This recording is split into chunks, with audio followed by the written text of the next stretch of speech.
La bande dessinée au programme, elle est là. C'est un roman graphique qui vous a plutôt marqué, Océane. C'est La Mort Rose. C'est 7 ouvrages.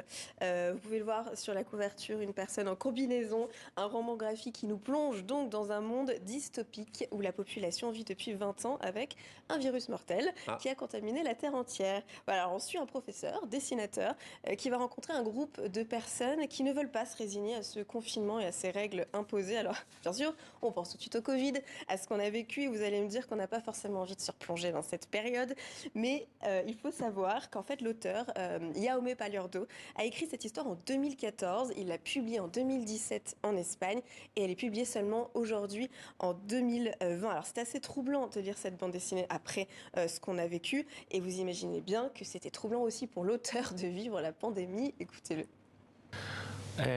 Lorsque j'écris l'histoire, j'ai cru que c'était intéressant pour faire une image du monde moderne où les gens sont assez isolés chez eux et connectés à des réseaux sociaux, à la technologie.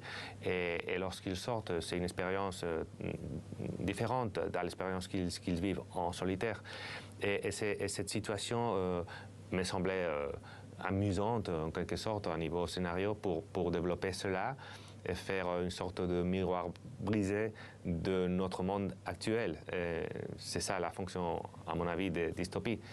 Mais après le virus est arrivé, alors le livre, on le lit autrement. Ça a été très étrange et j'étais très surpris. Il y a des situations que j'avais un peu imaginées dans le livre. Il y a d'autres choses que je n'avais pas imaginées et il y avait une partie de moi qui prenait note et disait « Ah, ça, j'aurais pu mettre ». Mais je n'ai pas mis, par exemple, lorsque les animaux sont sortis dans les rues. C'était une belle image visuellement. Alors, important à préciser également, dans cette publication, il a rajouté une note d'auteur, notamment liée à tout ce qui touche le complotisme, puisqu'il en parle dans son livre, mais qu'il n'adhère pas du tout.